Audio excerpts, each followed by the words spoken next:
पडळकर एक जबाबदार माणूस आहे, त्यांना धनगर समाजाची मोठी नेते आहे, परंतु ती राजीनामा का देत नाही? जर धनगर समाजाला आरक्षण मिळत नाही तर ते शांत का? असंही नाही म्हणता ना, राजीनामा दिला म्हणजे काय लगेच ते राजीनामा दिला म्हणजे राजीनामा द्यायचा. पण मग आरक्षणासाठी ते ब्र शब्द का काढत? मग त्याला माहिती तो धनगराचा नेता आहे, तो खाली बसवायचा. राजीनामा द्यायचं काय कारण करेल पडळकर साहेबांना? राजीनामा द्यायचं काही कारण नाही ना. त्यांनी राजीनामा दिल्यानंतर धनगर समाजाचं कोणीतरी कैवारी पाहिजे ना तिथं. नाही, राजीनामा नका देऊ तुम्ही, पण आरक्षणाच्या बाबतीत तुम्ही एखादं आंदोलन का करत नाही? आता शांत का नाही?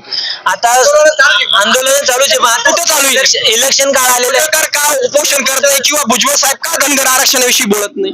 आता सध्या इलेक्शन काळ आले. नाही, भुजबळ साहेब बोलतात ना, मला काही नसलं चालेल, मी राजीनामा द्यायला तयार आहे. मी आता जरांगे पाटील जसे मराठा आरक्षणासाठी प्रत्येक वेळेस बैठका घेऊन आले, तर धनगर आरक्षणासाठी एखादा नेता जो पडळकर असतील, भुजबळ असतील का बोलत? तिथं तुम्ही आम्ही कुणी असेल त्याला साऱ्या मिळूनच करावं लागेल. ते वैयक्तिक त्यांना